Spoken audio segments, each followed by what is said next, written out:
Apa sih yang menjadi inti dari persoalan ekonomi? Apakah uang? Apakah kekayaan? Apakah kesetaraan? Apakah kesejahteraan? Bukan itu semua yang menjadi inti dari persoalan ekonomi. Yang menjadi inti dari persoalan ekonomi adalah kelangkaan atau scarcity. Jika kelangkaan adalah alasan mengapa ilmu ekonomi ada, maka hukum permintaan dan penawaran adalah bagian yang krusial dari dalam ilmu ekonomi.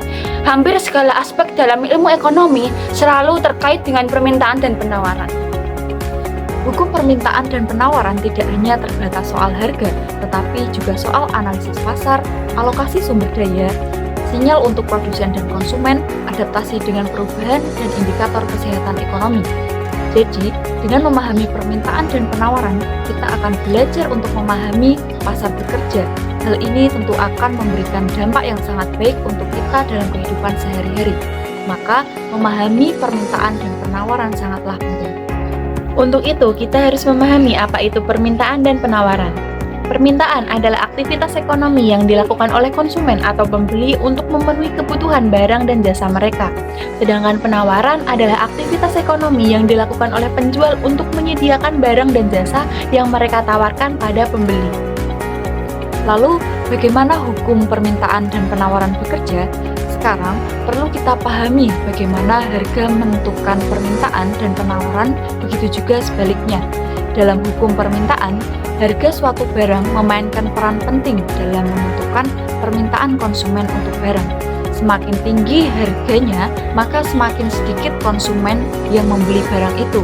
Begitu juga sebaliknya, semakin rendah harga barang, maka semakin tinggi pembelian untuk barang itu. Selanjutnya, hukum penawaran. Hukum penawaran menyatakan bahwa dengan asumsi semua faktor lain tetap sama. Jika harga suatu barang naik, jumlah barang yang ditawarkan juga akan naik. Sebaliknya, jika harga turun, jumlah yang ditawarkan akan turun juga.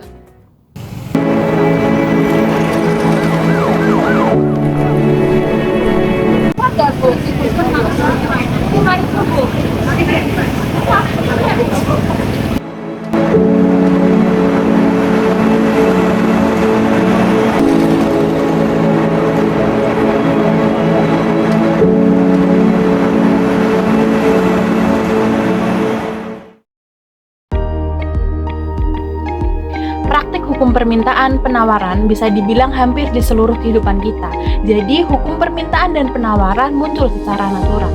Bagaimanapun pasar itu bekerja, itulah yang sering disebut dengan mekanisme pasar. Dan dalam mempengaruhi hukum permintaan dan penawaran, pasti ada intervensi dan lain sebagainya. Dan untuk mencapai keseimbangan harga itu, perlu banyak upaya yang bisa dilakukan oleh produsen, penjual, dan konsumen.